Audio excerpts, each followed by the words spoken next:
Jevon Danell Taylor. He was the older half-brother of Jason Terrell Taylor, better known to the world as The Game. Growing up in Compton in the late 80s and early 90s meant growing up in the middle of gang tension, street politics, and constant danger. Their dad had ties to the Nutty Block Crips, their mom was connected to the Hoovers, and the kids grew up surrounded by rival sets constantly clashing. Born and raised in Compton? Yeah. Okay. Now, your parents, weren't they both Crips? Yeah. Jevon eventually fell in with the Nutty Block's Crips himself, not out of glamour, but because in Compton, your neighborhood and the people around you shaped your path whether you liked it or not. At the time of his death, Jevon had something rare in front of him, a record deal lined up, a possible way out of the streets he'd been raised in. In June 1995, that hope was abruptly shattered. Jevon was at a gas station in Compton when an argument broke out. Different sources point to either a territorial issue or something personal, but whatever sparked it, the situation blew up fast. Shots rang out and Jevon was hit multiple times in the stomach. He survived long enough to make it to the hospital, and when 13-year-old The Game walked into the room alongside their father, it looked like he might actually pull through. He was awake, talking, and seemed stable, but by the next day, everything changed. Jevon's condition suddenly crashed, and he passed away, leaving Game devastated and full of guilt and anger. With no arrests and no closure, Jevon's death became the wound that shaped The Game's entire life and career. Kevin Miller. He was the younger brother of Percy Master P. Miller, long before Master P became a hip-hop mogul and built No Limit Records into a powerhouse. While Percy left New Orleans to chase new opportunities in California, Kevin stayed behind in the Callio projects, caught in the daily grind of street life. By the late 80s, he had become involved with a local street crew known as the Tuesday Crew, 7 young hustlers trying to survive and get money in one of the most dangerous areas of the city. Master P knew the streets were closing in on his brother and even called him the day before his death, begging him to move out west. Kevin wasn't ready to walk away just yet. Before he left, Kevin had called, and P was asking Kevin, come on out here, man. He was begging him to come out here. On the morning of September 14th, 1990, Kevin got into a car with 2 people he knew, 21-year-old Melvin Radcliffe and 17-year-old Kenneth Williams. At some point during the drive, Kevin and Williams got into a heated argument. No one knows exactly what sparked it, but it escalated fast. Sitting in the back seat, Williams pulled out a gun and shot Kevin multiple times in the head and back. Panicking, the men dumped his body by the side of Interstate 10, where it went undiscovered for nearly 2 weeks. They said that he had been driving with 2 other men who were in the car. They'd gotten into some sort of argument. Ultimately, he was shot several times in the back and in the head. They dumped his body on the side of the road. Like, how'd he do that to him? When troopers eventually found the remains, the investigation led back to Radcliffe and Williams. Radcliffe eventually confessed, pointing to Williams as the shooter. Both were arrested, Williams receiving the harsher sentence and Radcliffe serving fewer years for cooperating. Kevin's murder shattered the Miller family and pushed Master P to go harder than ever, turning tragedy into the fuel behind his legendary rise. Tyree Crayon. He was Dr. Dre's younger half-brother, the son of Dre's mother, Verna, from her second marriage. Dre and Tyree grew up under the same roof, sharing a bedroom and navigating the ups and downs of a complicated family. In the summer of 1989, Dre's world was changing fast, but tragedy hit even faster. Tyree, just 21 years old, got into a violent confrontation on Crenshaw Boulevard in Compton. No one knows exactly what sparked the fight, but the altercation turned physical and deadly. During the struggle, Tyree suffered a broken neck, though it's unclear if it came from a fall or from being attacked directly. Whatever the cause, the injury proved fatal, and Tyree died from the trauma he sustained that day. When investigators tried to look into the incident, they hit a wall. No official police report, no medical examiner's file, no documentation from LAPD or the former Compton Police Department. It was as if his case never existed. Despite efforts years later to uncover details, the investigation went nowhere. No suspects were named, and Tyree's death remains unsolved to this day. For Dr. Dre, the loss left a permanent mark.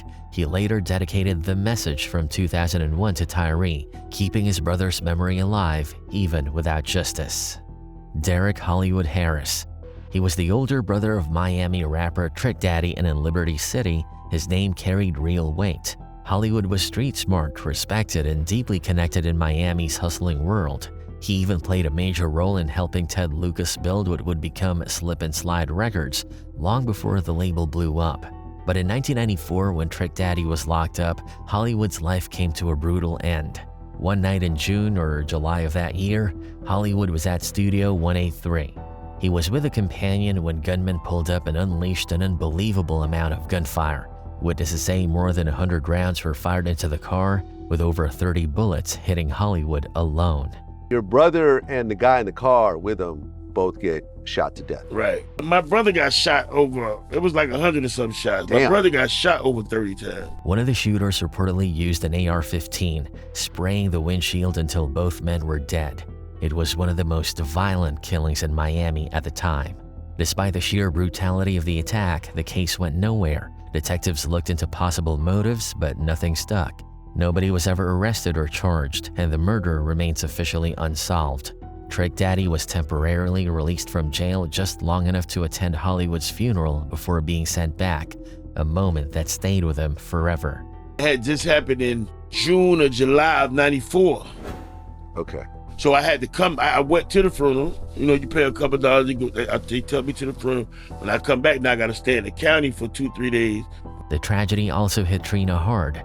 She had been in a relationship with Hollywood at the time. His death became a defining pain for everyone close to him, fueling Trick Daddy's drive as he later helped Slip and Slide become a major force in Southern hip-hop. Melvin Combs. He was the father of Sean Diddy Combs, but long before Diddy built his empire, Melvin was surviving Harlem's heroin era in the early 1970s. He moved in dangerous circles, hustling and dealing in a neighborhood controlled by major drug traffickers, mafia distributors, and legendary kingpins like Frank Lucas. Even though Diddy was only 3 when his father died, Melvin's life and the mystery surrounding his death became a defining shadow over the rapper's childhood. My father, he was killed when I was 3 years old. I don't have a lot of memories of my father. By late 1971, Melvin had already caught a major charge after being arrested with heroin and $45,000 in cash. Around the same time, the heroin operation run by Willie Abraham, Melvin's connection to the Gambino crime family, was raided and multiple associates were arrested. Almost immediately, whispers began circulating that Melvin was an informant. In that world, even the rumor of snitching was enough to get someone killed, and mafia-connected crews took that kind of suspicion seriously. On January 26, 1972, Melvin was sitting in his car on Central Park West when someone walked up and shot him in the head. It was quick and undeniably a professional execution. His father was murdered because he ratted out his team that he was working for. Investigators believe the murder was connected to a heroin syndicate, possibly retaliation tied to the Abraham bust. Prosecutors even hinted the hit could be traced to the same ring, but no one was ever arrested and no charges were ever filed. To this day, Melvin Combs' murder remains officially unsolved. Sabrina Jackson. She was the mother of Curtis 50 Cent Jackson, giving birth to him at just 15 and raising him alone in South Jamaica, Queens. She was tough, sharp, and deeply respected in the neighborhood, one of the rare female cocaine dealers operating in the middle of the 1980s crack epidemic. She had me when she was 15, so, back then it wasn't as common as the young girls have children at 15, a little more now than it did then. But the same world she hustled in was the one that ultimately took her life. For 50 Cent, she was everything: his protector, his provider, and the person who taught him survival long before fame or music ever crossed his mind. By the early 80s, Sabrina was working within a violent drug economy ruled by crews like the Supreme Team. Rumors on the street claimed she had gotten involved with him and may have fallen into addiction, which allegedly caused her to mishandle money or product. In 1983, when 50 Cent was only 8, Sabrina was inside her apartment when someone targeted her in a chilling, calculated way. According to 50 himself, someone slipped something into her drink, waited for her to lose consciousness, then turned on the gas in her apartment and left her there. The death was recorded as a fire-related incident, but the circumstances made it clear. Someone wanted it to look like an accident. Despite the suspicious setup and neighborhood speculation, no suspect was ever named, no one was arrested, and no charges were filed. YAKI KADAFI. He wasn't just another member of the Outlaws, he was Tupac's godbrother, someone who grew up in and around the Shakur household. His mother, Yasmin, was Afeni Shakur's closest friend, so Yafeo and Tupac were raised almost like family.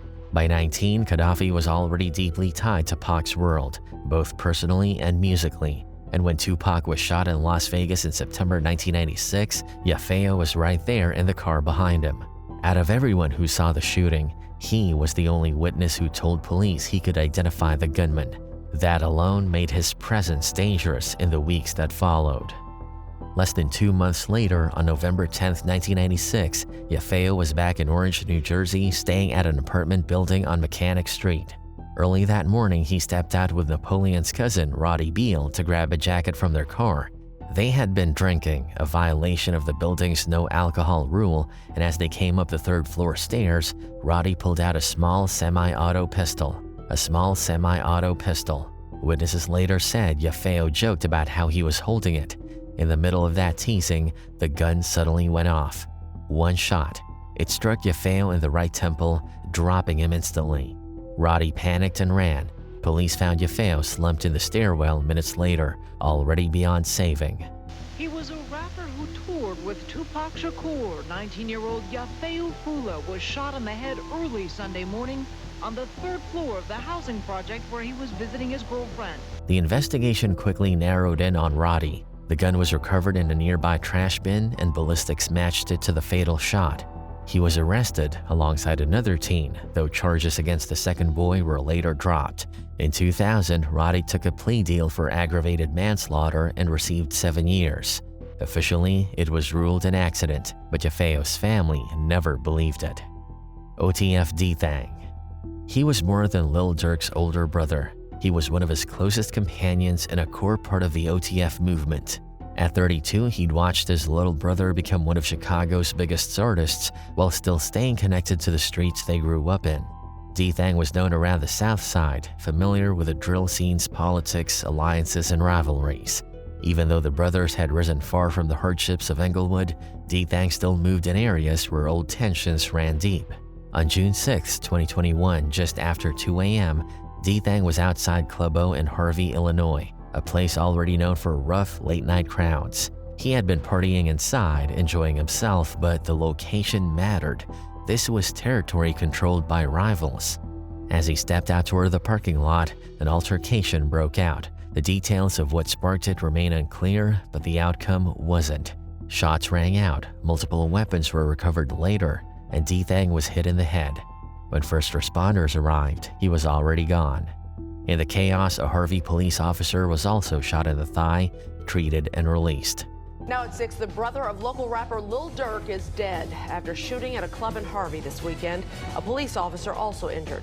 Police immediately opened a homicide investigation. Names of possible suspects, men tied to rival gangs, circulated on social media, but no official arrests were publicly confirmed. Detectives said retaliation was a likely motive, part of a long chain of ongoing Chicago street conflicts. For Durk, the loss was another blow after King Von's death just months earlier. Blood Money, Big Glow. Mario Hess, better known as Blood Money or Big Glow, was Chief Keef's older cousin and one of the earliest influences in Keef's circle. At 30 years old, he was the veteran presence inside the Glory Boys entertainment camp, someone who had already been grinding through Chicago's drill scene long before Keef blew up. He had several mixtapes out, a reputation in the streets, and real credibility as a mentor figure for the younger GBE members. What is Blood Money? Money, life, the definition behind what I stand for. Just 2 weeks before his death, he hit what should have been the turning point of his life. A deal with Interscope Records and a $50,000 signing bonus that finally gave him a chance to leave the streets behind. On April 9, 2014, Hess was back in West Englewood, near 56th and Elizabeth, celebrating the birthdays of two cousins. It was a Wednesday night around 9:45 p.m., and even though the area had been quiet for a while, anybody from Chicago knows that doesn't mean you're safe. As Hess stood outside, multiple gunmen ambushed him. More than 24 shots rang out. So many shell casings were scattered that police had to mark them with index cards. Hess was hit as many as 10 times. A second man, another cousin in his 30s, was also shot in the stomach but survived after surgery. Hess was rushed to Stroger Hospital, where he was pronounced dead. Police never confirmed whether Hess was specifically targeted, and the case remains unsolved. No arrests were officially announced, and investigators couldn't pin down a motive. Jobina Brown. She was more than just T. Grizzly's aunt. She was his manager, his protector, and one of the people who stood by him from the moment his rap career took off. At 41, she played a major role behind the scenes, helping him transition from street struggles to mainstream success after songs like First Day Out and From the D to the A blew up. She was family and business rolled into one, someone T trusted completely. So she was the one that believed in you. She took her money and put it into your career. And she quit her job to start managing me. On August 20th, 2019, T and JB were on Detroit's east side, parked on a 3600 block of 3 Mile Drive while T ran up to a cousin's house. While JB was sitting in the back of his black Chrysler 300, T waited for the door to be answered when he suddenly heard gunshots erupt behind him. At first, he didn't even realize the shots were meant for his vehicle. What he didn't know was that gunmen had walked right up to the car, opened the door, and started firing. JB was hit multiple times. 8 bullets struck her left side as she sat in the back seat. The driver tried to flee and eventually met up with police, but JB was rushed to the hospital where she was pronounced dead. T later revealed he believed the shooters were targeting him, not his aunt, and that tragedy has haunted him ever since. He told me what happened. So basically what happened, they walked up to my door and opened my door. You know what I'm saying? Some niggas opened my door trying to get at me. He ended up hitting her up. Detroit police ruled the case a homicide but never confirmed a motive. As of the latest public updates, no arrests or charges have been reported, and the investigation remains open. JB's death became another reminder of how dangerous success can be when the streets still have your name in their sights. Terrell Davis. He was the younger brother of Shea 21 Savage Abraham Joseph, and even though he didn't have his brother's fame, he was trying to make a name for himself in music under the name TM One Way. In 2020, he was in London, where he and Savage had family ties at a time when knife violence in the city was at an all-time high, especially in areas like Brixton and Lambeth.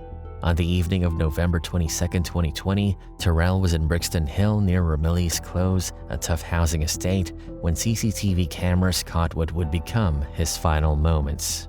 The footage showed Terrell walking up to 22-year-old Tyree Fuller and greeting him with a hug. Seconds later, something shifted. An argument broke out, both men pulled knives, and another man jumped in to break things up. It looked like the situation cooled down. They both put their knives away and started walking off in opposite directions. But just before 6 p.m., the CCTV captured Fuller turning back, pulling out a 6-inch knife and stabbing Terrell once in the chest before running off. Police and paramedics arrived within minutes, but the wound was too severe. Terrell was pronounced dead at 6:39 p.m. Fuller was quickly identified and arrested. He told the court he owed Terrell 800 pounds in gambling debt and claimed he acted out of fear, but the CCTV told a different story. After a week-and-a-half trial, he was convicted of manslaughter, not murder, and sentenced to 10 years in prison, plus 3 years for the weapon, served concurrently. Zion Brown. He was the young cousin of Julio Fulio, one of the central figures in Jacksonville's KTA movement. In 2017, Zion was only 18, living in a city where the ATK versus KTA feud shaped everyday life. One early morning in May 2017, Zion was at a house on North Rawhide Trail on Jacksonville's west side, spending time with a group of younger relatives. Inside the home were kids as young as 6 and 9. Around 1:30 a.m., that calm ended when someone hurled a brick through the sliding glass door, shattering it and sending panic through the house. A terrified 16-year-old grabbed a phone and called 911, but help didn't come fast enough. Before officers could arrive, 19-year-old DeAndre Jaquez Thomas stepped through the broken glass, walked into the kitchen, then into the living room, and opened fire. Zion, the oldest person in the room, was shot and killed. In the chaos, a 9-year-old and a 15-year-old were also hit by bullets but survived. The teenager tells News4Jax that her family was woken up about 1:30 in the morning Saturday when a brick came crashing through a sliding glass door in the back of their house. 18-year-old Zion Brown was the only adult in the home, along with 2 teens. Today, police said DeAndre Thomas was the shooter. They charged him with murder. Police identified Thomas and arrested him soon after. His name was already tied to the ATK side of Jacksonville's feud. Zion's murder didn't just break Fulio. It lit the fuse for one of the deadliest back and forths in Florida history. The violence spiraled for years, taking more lives from both sides. By 2024, the feud circled back once again when Fulio himself was shot and killed on his 26th birthday.